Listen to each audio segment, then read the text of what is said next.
Саламатсыздар ма, құрметті бастауыш сынып мұғалімдері. Бүгінгі біз сіздермен кездесуімізде аутентті материалдарға нелер жатады және оларды қазақ тілін оқыту барысында қалай қолдануға болады деген сұраққа жауап береміз.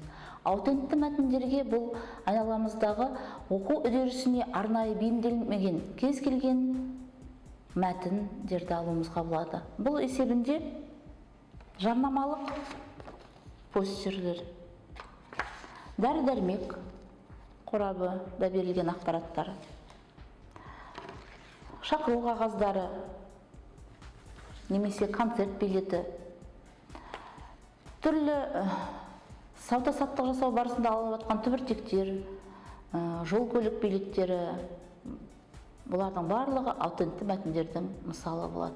Ең қарапайым, ең арғысы оқушылардың күнделікті өмірде кездесіп жүрген жол белгілері, темір жол, әуежайдағы кестелер, бұлардың барлығы да аутентті мәтіндердің мысалы. Ал осы аутентті мәтіндер негізінде ақпарат алу, оны өңдеу, талдау, негізгі ой қорытындысын жасауға үйрету, бұл қазақ тілі оқу бағдарламасында 2-ші сыныптан 4-ші сыныпқа дейінгі күрделене түрлі дереккөздермен жұмыс оқу мақсатында қарастырылған. Бүгінгі мысалға шақыру билеті немесе концерт билетін алайық. Бұл концерт билеті арқылы оқушылардың ақпарат алуы, яғни топта талдау жұмысы, оқу, танысу, мына сұрақтарға жауап беру керек. Бұл концертте қай топтар өнер көрсетуі мүмкін? Концерт қайда өтеді? Концерт сағат нешеде болады? Концерттің бағасы қанша екенін қалай білуге болады? Өнердің қай түрін тамашалауға болады? Пәнаралық байланыс. Бұл концертке, яғни оқушының біз болжам жасауда дағдысын қалыптастыра аламыз. Бұл концертке қандай жас шамасындағы адамдар баруы мүмкін? Кімдер көрермен болуы мүмкін? Немесе бұл концертті тағы қай жерлерде ұйымдастырса, концертке көп көрермен жиналады деген сияқты сұрақтарға топта талқылау арқылы оқушылар ақпаратты билеттен ала отырып жауап береді. Бұл жауап беру негізінде топта талқыланды. Ал енді әр оқушы қаншалықты концерт билетін танысып түсінді. Оны талдау жұмысы арқылы оқушыларға қарапайым кесте беріп, ашық ішінде жабық сұрақтарға жауап беру. Мысалыға, бұл цирк билеті ме? Концертте эстрада жұлдыздары өнер көрсетеді. Немесе концерттің билеті 500 теңге. Немесе концерт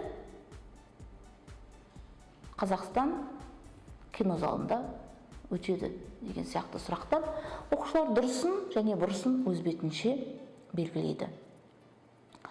Ең маңызды әрекет бұл оқушының оқу мақсатына қол жеткізу барысында тәрбиелік мәніне, өмірмен байланысына назар аудару. Сондықтан да енді осындай концертке қалай киініп бару керек топта? Концертке барған сәтте өз орныңды қалай табу анықтап аласың. Жалпы концертте тамашалаудың мәдениеті қандай? Не жасауға болады? Ал қай іс-әрекет адамның ерсі болады? Қарапайым. Оқушы осыны өздері талқылай отырып шешім табу керек. Мәдениеттің бір үлкен белгісі бір-бірімізге құрмет көрсету. Көрермен есебінде концертте қай кезде гүл сыйлап құрмет көрсетуге болады? Қай сәтте сыйлаған дұрыс? Және қалай қозғалып барған дұрыс? Осының барлығын оқушылар өзінің өмірлік тәжірибесімен байланыстыра отырып талқылап, топтың шешімін шығарады. Егер біз концерт билетін жақсы білдік, концертке қалай бару керек екенін таныстық. Енді осы концертті әр топ өзі ұйымдастырса ше, тақырыбын қалай қояр еді? Қандай өнер түрлерін тамашалауға болар еді? Концертке қандай жас шамасындағы адамдар келуі деп өздері ойлайды. Олардың концертіне неліктен көрермен баруы керек деген сұраққа өздері жауап беріп, өз тобының концерт билетіне жарнама құрастырады. Бұл жарнама құрастыру барысында оқушылар топ болып өзара бірін-бірі критерийлерге сәйкес қалай құрастырды?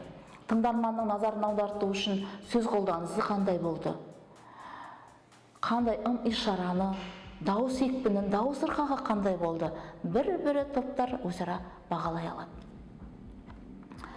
Ең қызықты жай, оқушы әр топты бағалап болғаннан кейін, әрбір оқушы өзіне таңдау жасап, осы бүгінгі таныстырылған концерттердің ішінде қайсысына билет сатып алатынын өз бетінше анықтауы керек.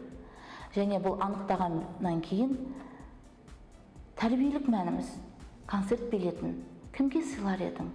Кіммен концертке бірге барғың келеді? Неліктен сен ол анаңмен, мүмкін досыңмен, неліктен әкеңмен барғың келді? Себебін түсіндіріп, өзінің жасаған қадамы шешімін дәлелдей білуге, өз іс-әрекетін түсіндіре білуіне бағыттаймыз. Бұл қарапайым ғана мысал, бірақ күнделікті өмірде оқушылар жиі кездесетін жағдаяттардың барлығын оқу үдерісінде оқу, ойын және ой қорыту процесіне жетелеп алуымыз керек. Құрметті ұстаздар, бұндай кез келген жұмысты шығармашылық жұмыспен байланыстыруға болады. Ары қарай, егерде Шәмші Қалдаяқов болатын болса, Шәмші Қалдаяқовтың әндері туралы, өмірі туралы деректер іздеу жұмысымен байланыстыруға, немесе қазіргі таңдағы Қазақстандағы ұлттық дәстүрімізді жыр, жырау, айтыс өнеріне қарай бағыттап ұйымдастыруға болады. Бұның барлығы оқу мақсаттарын қол жеткізу арқылы жүзеге асырылады. Осымен сіздерге аутентті мәтіндер туралы кездесуімізді соңына жетіп аяқтаймыз. Сау саламат болыңыздар, келесі кездескенше.